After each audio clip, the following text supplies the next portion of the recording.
일상에 감사합니다.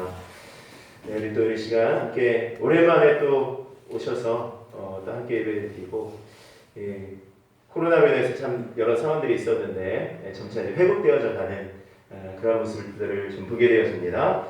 감사합니다. 우리 끝분에게 한번 인사하겠습니다. 은혜 받으시다 한번 인사하겠습니다. 은혜 받으십시오. 하나님 함께하십니다. 감사합니다. 네. 근데 국수와 국시의 차이를 아십니까? 국수와 국시 다르다 그래요. 국수는 밀가루로 만들고 국시는 밀가리로 만든대요.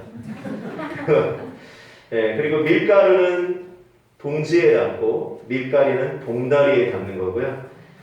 봉지는 가게에서 팔고 봉다리는 전방에서 판다고요. 가게는 아주머니가 계시고 전방에는 아지매가 있고요. 그리고 아주머니는 아기를 업고 있고 아지매는 얼라를 업고 있고, 아기는 누워서 자고 얼라는 TV 잔다고 그렇습니다. 네, 이렇게 같은 말인데도 조금 말장난하는 그런 경우가 있죠. 오늘 말씀의 제목도 좀 그렇습니다. 다 끝났다가 아니라 다 이루었다의 삶을 살자. 다 끝났다와 다 이루었다. 결과적으로는 다 같은 말인 것 같지만 조금은 좀 뉘앙스적으로, 그 의미적으로 좀 한번 해석을 좀 해봤습니다.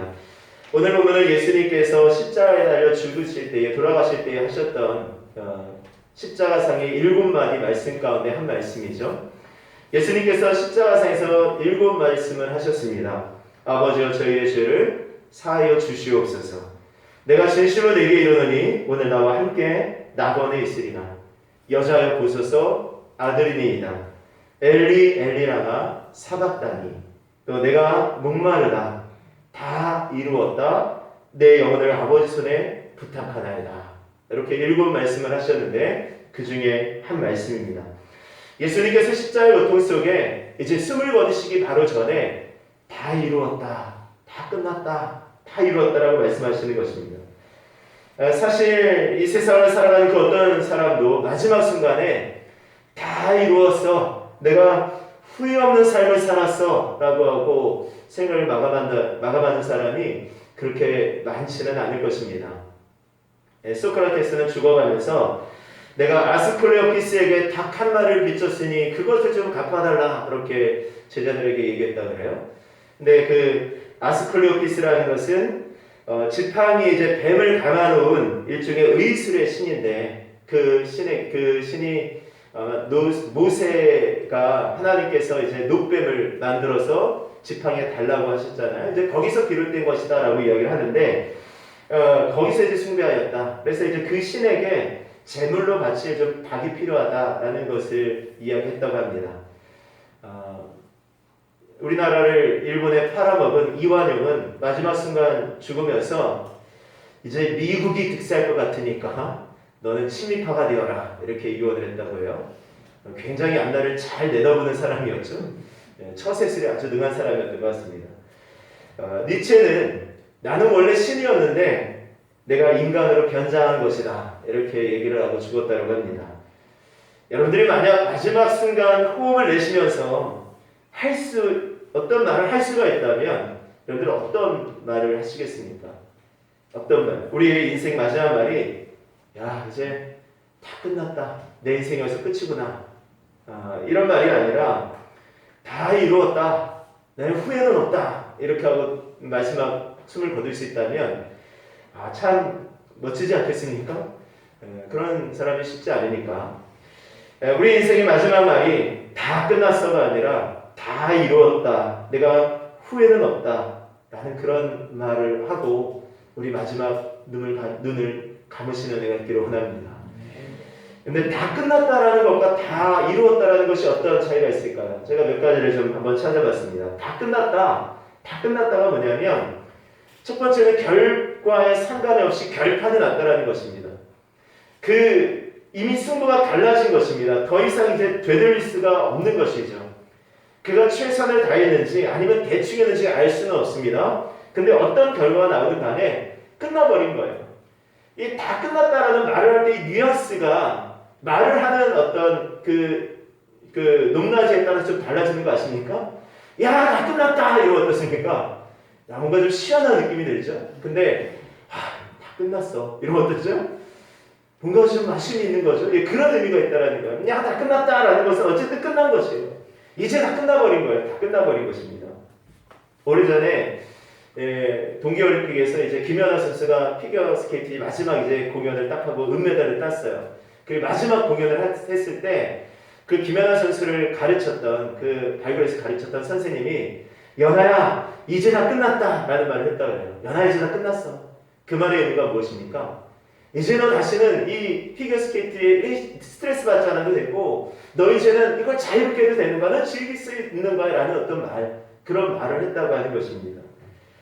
다 끝났다라는 거. 이제 다 끝났다. 어제 우리 지방의 청소년부 부활절 찬양 축제를 했습니다. 이제 다 끝난 것이죠. 예, 아이들이 이제 다 끝났다라고 하더라고요. 그래서 제가 끝난 거 아니야, 또 할 거야. 끝난 거 아니야, 또 할 거야. 다음 주에 부활절 때 또 할 거고 우리 또 다른 것도 연습할 거야 라고 얘기를 했는데 어쨌든 이걸 준비하면서 우여곡절이 참 많았어요. 처음에 이제 이 곡을 하려고 했던 것이 아니라 조금 이제 경쾌한 곡을 하려고 했는데 이 곡이 좀 안 맞더라고요. 이제 경쾌한 걸 하려니까 바이올도 막 빨리 가야 되고 이 클라리넷도 빨리 가야 되고 드럼도 막 해야 되고 막 이 악기 연주가 좀 많이 힘든 거예요. 그래서 곡을 좀 느린 곡으로 선택을 하고 그리고 이제 연습을 막 본격적으로 하려는 순간에 제가 코로나가 걸렸죠. 그래가지고 연습을 또 한 2주 동안 못 한 거예요. 그러면서 이제 하게 되면서 이제 잘했는데 그 2주 동안 또 아이들이 심기일전을 했는지 많이 이제 그 처음 연습할 때보다는 굉장히 잘 했더라고요. 그래서 감사하게 어제 잘 끝났습니다. 끝난 것이 아니다 라는 것이죠. 계속 하는 거예요. 끝났다. 어쨌든 어제 한 것은 시원하지만 어제 끝났지만 이제는 끝이 아니다 라는 것이죠. 예, 보통 끝났다라는 말을 또 언제 씁니까? 이제 더 이상의 기회가 없다라는 말을 할 때 써요. 예, 더 이상 기회는 없어. 어떻게 보면 상당히 시원한 말인 것 같지만 또 한편으로 보면은 정말 열심히 했는데 결과가 좋지 못하면 그것이 또 아쉬움이 많이 남은 것이죠. 이루지 못한 그런 꿈들, 소망들 이런 것들이 남아있을 때 이제 끝났다 라는 말을 하지 않습니까? 또 일을 맞춰놓고 허무함에 빠지거나 현실의 벽에 부딪혀서 자포자기 할 때 끝났어 라고 하는 것입니다. 뭔가 허전하죠. 근데 끝났다라는 것입니다. 희망의 빛이 보이지 않아요. 내 인생 끝났다 라는 것입니다. 인터넷 찾아보니까 다 끝났어 라는 그런 비슷한 말로 이런 말이 있더라고요. 다 끝났어. 이 말은 망했어. 모든 게 끝이야. 신도 부처도 없단 말인가. 틀렸어. 나는 이제 꿈이고 희망이고 다 없어졌어. 이런 말이 다 끝났다라는 말이에요. 다 끝났다라는 말을 중에 가장 많이 쓰는 말이랍니다. 근데 우리의 인생이 그렇게 되어서는 안 되지 않겠습니까? 인생에서 다 끝났다라는 말이 아니라 오늘 예수님의 말씀처럼 다 이루었다라는 말씀, 다 이루었다라는 고백으로 우리 앞에 설 수 있는 은혜가 있기를 원합니다. 그럼 우리 예수님께서 말씀하신 이 다 이루었다라는 말은 어떤 말입니까?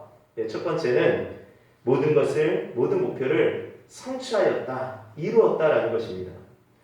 예수님은 십자가에 달려 죽으심으로써 이제 죽으심으로 십자가를 매달려 돌아가심으로 예수님께서 이 땅에 오신 그 목표, 그 목적을 다 이루신 것입니다.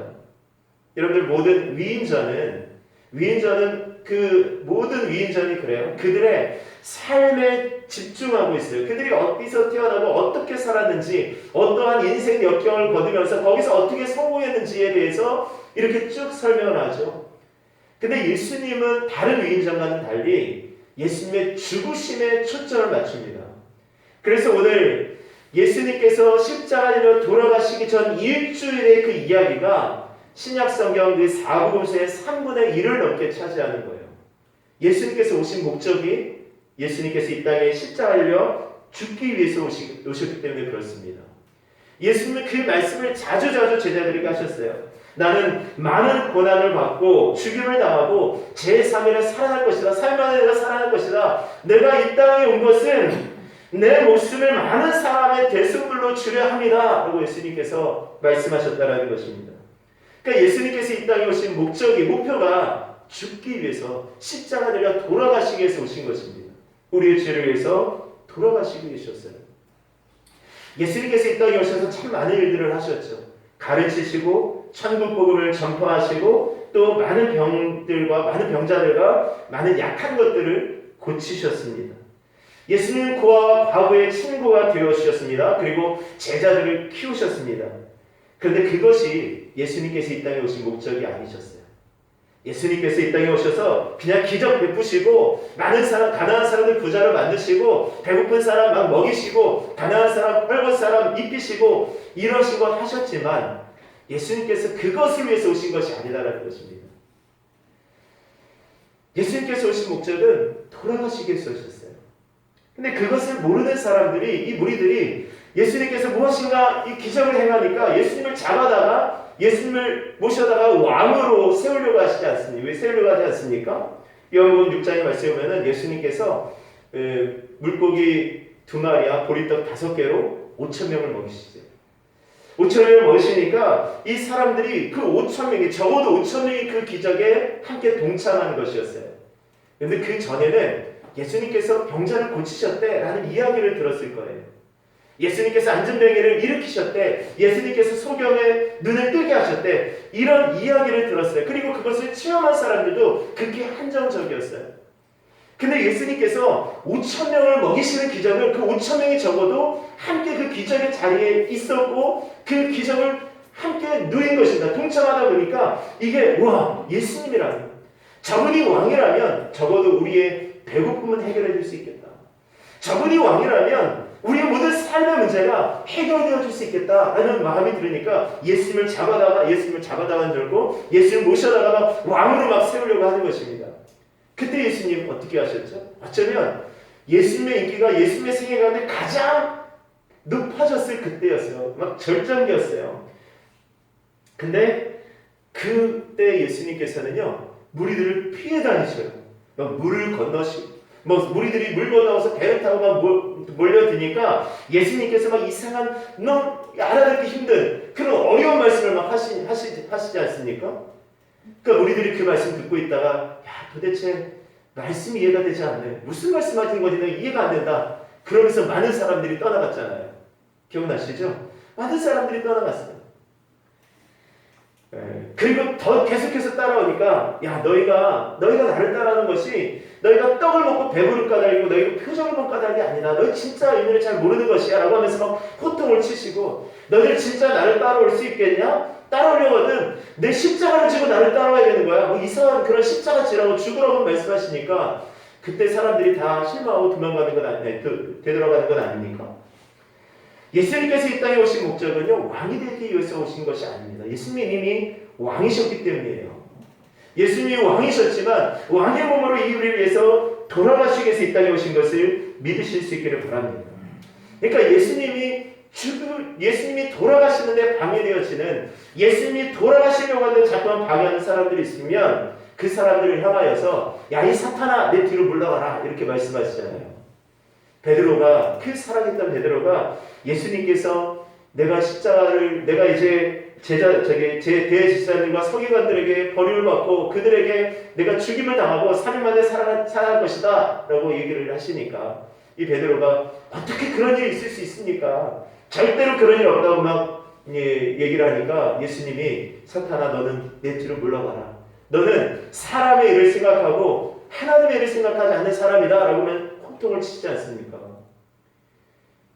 예수님 돌아가신다는데 제자로서 죽지 말라고 해야죠. 당연한 건 아닙니까? 얼마 전에 그 돌아가신 이어령 박사님의 그 영상이 요즘 많이 이제 보이더라고요. 그래서 그 영상을 이렇게 보는데 그분이 그런 말씀을 하셨어요. 죽음에 대해서 말씀을 하시면서 그분이 이제 일종의 간증을 하시는 거죠. 그분이 조금 더 젊었을 때 그분의 강의를 듣고 어떤 여학생이 와서 찾아와서 교수님 제발 죽지 마세요 이렇게 말을 했다라는 거예요. 제발 죽지 말라고. 그래서 그분이 호통을 쳤대요. 야 너 다 죽어. 너 그런 사람이 안 죽는 사람이 어디냐. 나도 어차피 죽을 건데 그런 걱정하지 말고 너 가서 공부나 열심히 해라 이렇게 얘기를 하셨다라는 거죠. 그러면서 그런 말씀을 하세요. 원래 아이들이 어렸을 때 살다 보면 이제 막 바깥에서 놀다가 갑자기 죽음에 대해서 우리 엄마가 죽으면 어떡하지? 라는 마음이 들어서 막 즐겁게 놀다가 집 안으로 뛰어와가지고 엄마 치맛자락을 붙들고 엄마 죽지 마세요 이렇게 얘기를 한다는 거예요. 그럼 엄마가 야 무슨 소리 하는 거야? 난 안 죽어. 난 너 두고 절대 안 죽어. 이렇게 얘기를 하신다는 거죠.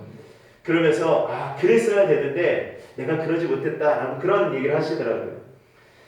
여러분들 죽어요. 여러분들이 누군가가 내가 자꾸만 야 나 죽을 거야. 나 이제 곧 죽을 거야 라고 말을 하는데 옆에서 그래 죽겠죠. 예, 목사님 돌아가실 겁니다. 이렇게 말하면 그렇게 말하시겠습니까? 그렇게 말씀하시겠어요? 예, 죽으시겠죠. 죽으셔야 합니다. 이렇게 하진 않으시겠죠. 내가 죽을 거야 라고 말하면 죽지 마십시오. 이렇게 얘기를 하겠죠. 아닙니다. 그런 말씀 하지 마세요. 이렇게 하시겠죠. 즉 베드로가 그렇게 얘기했다라는 거예요. 그런데 예수님이 호통을 치셨다라는 것입니다. 왜죠? 예수님께서 이 땅에 오신 목적이 돌아가시기 위해서입니다. 예수님께서 십자가에 돌아가시기 위해서 이 땅에 오신 것을 여러분들이 믿으시기를 바랍니다. 만약 예수님께서 그렇게 십자가에 처절하게 죽지 않으셨다면, 그 위에서 돌아가시지 않았다면, 예수님께서 그냥 십자가에 달려 돌아가지 않으시고 그냥 가난한 자들을 도와주시고 병든 자 고쳐주시고 좋은 일만 많이 하시고 좋은 말씀 많이 하시고만 돌아가셨다고 한다면 여러분들 예수님 믿지 않으셔도 돼요. 여러분들 예수님을 존경할 대상으로 삼으셔도 되는데 예수님 믿지 않으셔도 됩니다. 우리와 아무런 상관이 없어요. 여러분들 우리가 세종대왕님이 우리를 위해서 한글을 만드시고 또 가난한 사람들을 위해서 많이 도와주고 그 백성들을 잘 살게 했다고 해서 우리가 세종대왕님을 믿지는 않잖아요. 그분을 존경은 하죠. 근데 믿지는 않는 것이죠. 제가 무슨 말씀 드리는지 아시겠습니까? 예수님께서 십자가에 죽으시는 것이 정말 중요하다는 거예요. 그것이 목적이셨고 예수님께서 십자가에 돌아가시는 것이 예수님께서 승리하시는 것이었다라고 골로새서 2장 15절에 말씀하고 있습니다. 정사와 권세를 벗어버려 밝히 드러내시고 십자가로 승리하셨느니라. 십자가로 승리하셨어요. 사도 바울은 마지막 순간에 고백합니다. 나는 선한 싸움을 싸우고 나의 달려갈 길을 다 마치고 믿음을 지켰다라고 이야기합니다. 내가 끝까지 승리하였던 그 승리자의 모습인 것입니다. 여러분들의 삶의 목표가 무엇입니까? 여러분들의 삶의 목적이 무엇입니까? 여러분들 남은 생에 어떻게 살아야 되겠습니까? 이따가도 제가 어떻게 살아야 될지 간단하게 말씀을 통해서 또 드리도록 하겠습니다. 여러분들 누구나가 예수를 믿으면 내가 예수님 훌륭한 그리스도인, 정말 그리스도인답게 살고 싶다라는 마음이 누구나가 있어요. 그렇죠? 내가 하나님 믿는 자녀답게 살고 싶고 내가 하나님의 사람답게 살고 싶은 마음이 누구나가 있습니다. 그런데 어디서 자꾸 부딪히냐면 그렇게 하나님의 말씀대로 살고 싶은 그런 것과 또 세상 가운데 성공해서 세상 가운데 성공하고 또 인정받는 그런 어떤 삶의 모습들 가운데서 이렇게 자꾸만 부딪히는 것입니다. 그 가운데 하나를 정하지 못하니까 자꾸만 이것도 아니고 이것도 아닌 어정쩡한 그런 상태에 계속 머물러 있는 것입니다. 근데 한 가지 목표를 내가 정해야 된다. 내가 두 가지 중에 하나를 정해야 된다고 한다면 여러분들은 어떠한 삶을 사시겠습니까? 어떠한 목표를 가지고 나가겠습니까? 여러분들 정확한 목표를 세우시고 나갈 수 있는 은혜가 있기를 원합니다. 그레크라는 사람이 그렇게 말했대요. 꿈을 날짜와 함께 적어놓으면 그것이 목표가 되고 목표를 잘게 나누면 그것이 계획이 되고 그 계획을 실행에 옮기면 그 꿈은 실현되는 것이다 라고 얘기했거든요. 여러분들 거룩한 꿈을 꾸실 수 있는 은혜가 있기를 원합니다. 하나님께서 거룩한 꿈을 한번 꾸어보십시오. 그리고 두 번째, 다 이루었다라는 의미는 약속을 성취하였다라는 것입니다. 약속을 성취하였다. 여러분들 예수님께서 이 땅에 오신 그 목적은 목표를 이루기 위해서 예수님의 힘과 계획으로만 하신 것이 아니에요. 예수님이 열심히 노력했기 때문에 되어진 것이 아니라 하나님께서 그 모든 것들을 인도해 주시는 거죠. 자, 여러분들 예수님께서 어디에서 태어나십니까? 태어나신 지역이 어디였어요? 베들레헴이었죠. 베들레헴. 자, 그 말씀이 왜 예수님께서 베들레헴에서 태어나셨습니까? 미가서 말씀합니다. 베들레헴 에브라다야, 너는 유다 족속 중에 작을지라도 이스라엘을 다스릴 자가 내게서 나올 것이다 라고 말씀하셨죠. 그러니까 미가서의 예언대로 예수님께서 베들레헴에서 태어나셨어요. 여러분들 말씀대로 내가 산다라고 해서요, 여러분들이 어디에서 태어난 것까지 여러분들이 선택할 수 있는, 여러분들이 할 수 있는 것이 아니지 않습니까? 예. 근데 예수님은 베들레헴에서 말씀대로 태어나시는 것이죠. 또 예수님은 처녀의 몸에서 태어나시죠. 그 말씀도 이사야 7장의 이사야서를 통하여서 예언되어 있는 말씀이죠. 보라, 처녀가 잉태하여 아들을 낳을 것이요. 이는 처녀의 몸을 통해서 태어나셨어요. 예수님은 이사야 9장 1절의 말씀에서 갈릴리를 중심으로 살아가시죠. 스가랴 9장 9절의 말씀처럼 예수님께서 나귀를 타고 입성을 하시죠. 어린 나귀를 타고 예루살렘 성에 입성을 하십니다. 예수님은 성경대로 태어나셔서 성경대로 살아가셨어요. 그리고 사역하시면서 더욱더 성경의 말씀을 이루도록 살아가십니다. 그리고 예수님께서 제자들에게 그런 말씀을 자주 하세요. 내가 만약에 이렇게 하면 이것을 이루라 한 성경이 어떻게 이루어지겠느냐 하는 말씀을 자주 하시죠. 그러니까 예수님은 모든 것이 다 성경이었어요. 예수님은 성경을 이루기 위해서 사셨고 하나님의 말씀을 이루기 위해서 사신 것을 믿으실 수 있기를 바랍니다. 예수님은 그렇게 사셨다는 거예요. 예수님은 태어나시면서, 예수님은 살아가시면서, 심지어 예수님의 죽음까지도 성경대로 죽으시는 거예요. 예수님께서 나무에 달려 죽으시겠다, 나무에 달려 죽겠다라는 그런 예언대로 예수님은 십자가 들려 돌아가시는 거예요. 여러분들 아무리 내가 성경대로 살아간다고 해도 여러분들이 죽는 것을 어떻게까지 내가 선택할 수 있는 것이 아니지 않습니까? 내가 이렇게 죽어야지, 내가 교통사고로 죽어야지, 내가 병으로 죽어야지, 이게 아니잖아요. 예수님은 그 말씀대로 다 이루며 사신 것을 여러분들이 믿으실 수 있기를 바랍니다. 다 이루며 사시는 거예요. 그리고 요한복음 19장 32절에 이는 자기가 어떠한 죽음으로 죽을 것을 가리켜 말씀을 임하게 하려 하심이라. 36절에도 이제 그 뼈가 하나도 꺾이지 아니하리라 성경을 임하게 하려 하심이라. 돌아가신 후에도 예수님은 성경을 다 이루며 사시는 것입니다. 오늘 다 이루었다라는 것은 그런 의미예요. 내가 주의 말씀이 나를 통하여서 예수 그리스도를 통해서 다 이루어졌다라는 것입니다. 세 번째, 다 이루었다라는 것은 어떤 의미입니까? 더 이상 다른 것이 없다라는 거예요. 더 이상 다른 것이 없다. 이제 다른 구원의 방법이 없다라는 거예요. 오직 예수님만이 하실 수 있는 말씀을 예수님께서 하시는 것입니다. 그렇기 때문에 완전한 것이죠. 여러분, 많은 이단들이 나타나죠. 이단의 특징이 뭔지 아십니까? 이단들이 나와서 공통적으로 주장하는 게 있어요. 예전에 문선명이나 안상홍이나 이런 사람들이 주장하는 것이 예수님의 구원으로 완전하지 않다라는 거예요. 예수님의 구원이 완전하지 않기 때문에 문선명이 등장한 것이고 안상홍이 등장한 것이고 정명석이 등장한 것이다, 이렇게 얘기를 하는 것입니다. 그 이단들이 자꾸만 그렇게 얘기를 하는 거예요. 근데 예수님은 그런 모든 것들을 다 없이 하시는 것입니다. 내가 다 이루었다.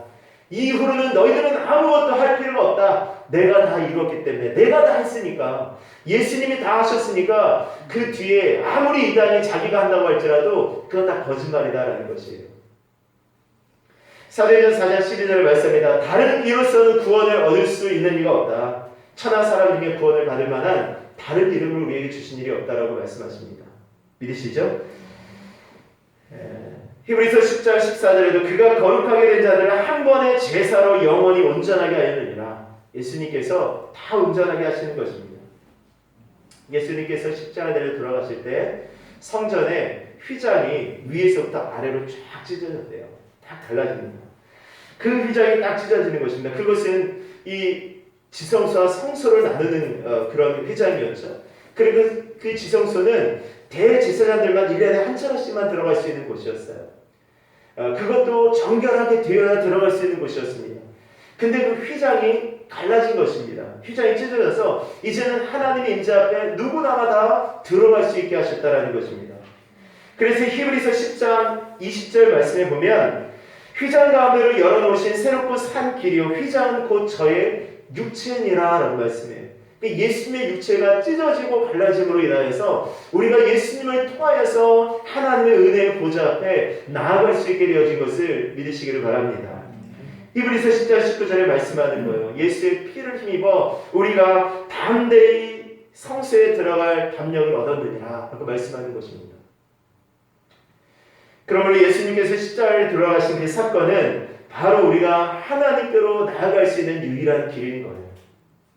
내가 길이요 진리요 생명이니 곧 나로 말미암아 아버지께로 올 자가 나로 말미암지 않고는 아버지께로 올 자가 없느니라 라고 예수님이 말씀하십니다. 다른 어떤 행위로 이루어지는 것이 아닙니다. 예수님의 십자가 외에 다른 것들로 덧칠하면 안 돼요. 예수님의 이름에 다른 이름을 갖다 대면 안 됩니다. 그건 다 가짜예요.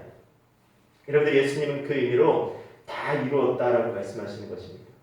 반대로 다 이루었다라는 말은 또 어떤 의미입니까? 내가 다 갚았다라는 거예요. 근데 다 이루었다라는 말은 테텔스타이라는 말이에요.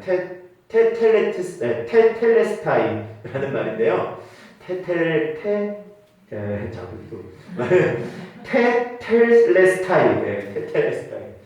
이 말은 무슨 뜻이냐면요, 완물되었다, 빚이 갚아졌다 이 말입니다. 예수님께서 다 갚아주셨다라는 것입니다. 우리의 모든 죄를 다 갚으셨다라는 거예요. 우리의 모든 죄를 다 갚았으니까 우리가 그 죄를 갚기 위해서 무언가 하지 않아도 된다라는 것입니다. 우리는 그것에 그냥 그 사실을 믿으면 되는 거예요. 아멘이시죠?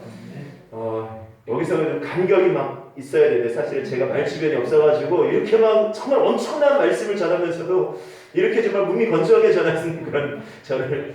그런데 이 말씀이 이해가 되십니까? 내 빚이 완전히 갚아졌다라는 것입니다. 여러분들, 누군가 내가 지금 빚이 있는, 내가 여러분들 빚 가정 가운데 혹시 가계부채 가지고 계신 거 있으십니까? 그걸 누가 갚아줬다고 생각해 보세요. 내가 지금 1억의 빚을 내가 가지고 있는데 그걸 누가 갚아줬어. 나는 내가 갚아줬어요. 그럼 내가 그 이후에 그 빚을 갚기 위해서 이자를 낼 필요가 있습니까? 없습니까? 없다는 거예요. 하지 않아도 되는 거예요. 그 이자 다 갚아줬다는 것입니다. 누군가 갚아줬다. 내가 1억이고 100억이고 얼마든 간에 그 모든 빚을 다 탕감받았다라는 것인데요. 그 돈보다도 더 엄청난 그 죄의 빚을 주님께서 십자가에 돌아가심으로 다 갚아줬다라고 말씀하시는 것입니다. 이제는 그 죄를 때문에 우리가 죽지 않는다라는 것입니다. 멸망받지 않는다라는 것입니다. 영원토록 죄를 받으며 그 영광 가운데 살지 않는다라는 것입니다. 그것 위해서 예수님께서 이 십자가에 돌아가신 거예요. 근데 이것이 얼마나 기쁨이고, 한편으로는 너무너무 예수님의 죽으심에 대해서 우리가 깊이 정말 슬퍼하며 애통하지만, 또 한편으로는 저 십자가는 우리의 죄가 사해졌다라는, 우리의 죄가 완전히 탕감받았다라는 그런 어떤 기쁨의 표시가 아니겠습니까? 그 십자가를 바라볼 때는 항상 두 가지 마음이 공존하는 거예요. 예수님께서 제 십자가에 돌아가셨구나라는 것과, 그리고 그 십자가에 돌아가심으로 인해서 이제 자유하게 됐구나, 난 이제 살 수 있게 되었구나 라는 그런 기쁨이 함께 가는 것입니다. 더 기쁜 것은 무엇입니까? 예수님께서 십자가에 돌아가셔서 끝났다라고 한다면 그 절망 가운데 우리가 그 죄책 가운데도 살아갈 수밖에 없겠지만, 우리 예수님께서 3일 만에 부활하셨다라는 것이 그 엄청난 기쁨이요 감격이 아니겠습니까? 예수님은 다 끝났다가 아니라 내가 다 이루었다라고 말씀하십니다. 다 이루었다. 그럼 우리가 이제 어떻게 살아가야 되겠습니까? 우리가 다 이루는 삶을 살아간다는 것은 어떤 삶일까요? 자, 말씀 한 절 보고 말씀 마치겠습니다. 우리 고린도후서 5장 15절 말씀입니다. 고린도후서 5장 15절 말씀.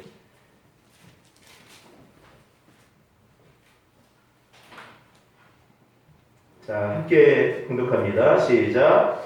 그가 모든 사람을 대신하여 죽으심은 살아있는 자들로 하여금 다시는 그들 자신을 위하여 살지 않고 오직 그들을 대신하여 죽었다가 다시 살아나신 이를 위하여 살게 하려 함이라. 아멘. 아멘이십니까? 근데 이 말씀이 여러분들의 마음 가운데 거룩한 부담이 되어질 수 있는 은혜가 있기를 원합니다. 예수님께서 십자가를 돌아가신 그 이유가 무엇인가? 라는 것을, 예수님께서 말씀하신 다 이루었다의 삶을, 우리가 그 다 이루었다의 삶을 쫓아가는 그 모습이 무엇인가 라고 했을 때, 다시는 나 자신만을 위하여 사는 것이 아니라 오직 우리를 위하여 죽었다가 다시 살아나시니, 다시 말씀드리면 그리스도 예수를 위하여 살아가는 삶이 되어져야 되는 것입니다. 우리의 마지막 순간에 내가 예수님을 위하여 살았더라, 내가 예수님을 위하여 잘 살았노라고 고백할 수 있는 그 은혜가 있기를 원합니다.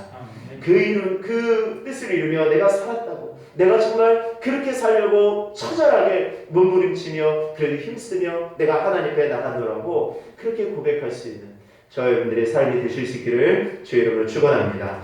우리 시간 찬송 드리고 시간 함께 기도하겠습니다. 우리 찬양 하나님의 세상을 사랑하사 라는 찬양입니다.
돌아가신 예수 그리스도를 위하여 살아갈 수 있도록 하나님의 삶이 인도하여 달라고 우리 함께 동성으로 심해서 기도하겠습니다. 하나님의 아버지 은혜를 감사합니다. 하나님의 시간을 우리가 함께 인도하며 하나님의 말씀을 들었습니다.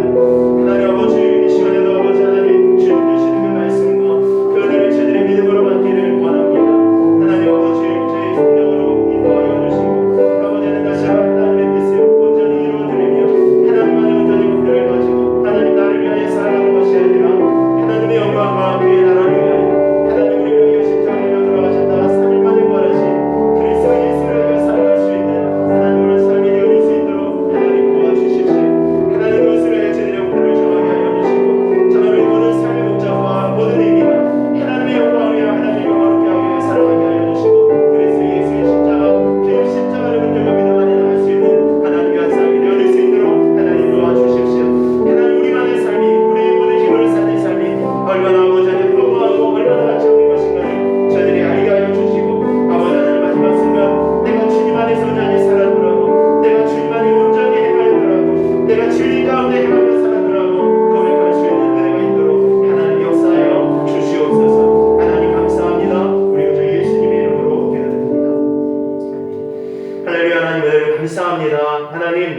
우리 모든 삶이 다 끝났다라는 삶이 아니라 다 이루었다의 삶이 되어지게 하여 주시옵소서.